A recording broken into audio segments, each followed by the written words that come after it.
Here at E3, we announced the Xbox Elite wireless controller. What we did was we took the basic controller we have today, added on to it, and improved it. I think the first comment I always get is it's heavier. And it is. Most of the things we've added are steel. When you add these higher quality parts, you're going to add weight. This controller, you're not breaking. It's built tough, it's built strong, and it's not going to wear. Going back to when we're working with pros and top-level gamers, people that put in the serious hours, one of the biggest complaints is there's a wear-out issue. When I was competing, I would go through a controller every 3 months. The wear and tear from the analog sticks would just make your controller really grind around the edges. So your analog stick wouldn't be able to have that smooth transition when you're aiming at someone. What we did was we actually inserted this low-friction material into the top housing that when mixed with the steel, you get almost no wear. The feel is a buttery smooth feel.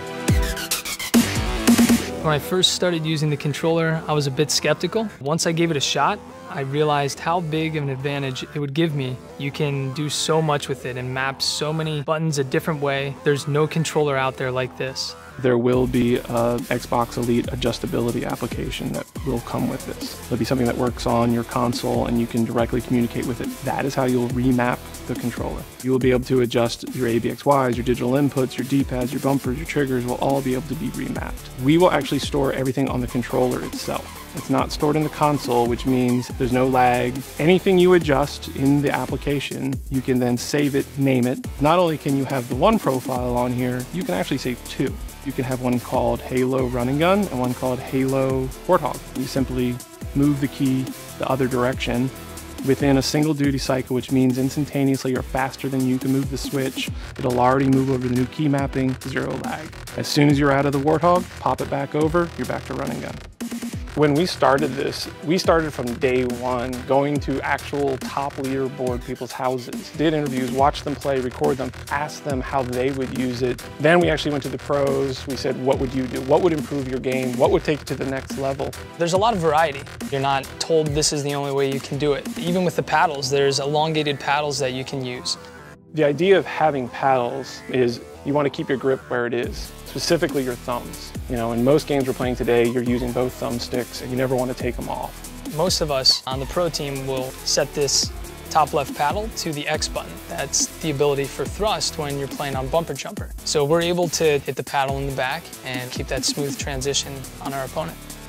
We really went overboard, we think, on everything to say, what would make it fit for you as an individual gamer? The customization is endless. There's thousands of ways you can set up this controller. There is 4 paddles. There's 2 that we call the shorters and 2 that we call the longs. That's these ones down here.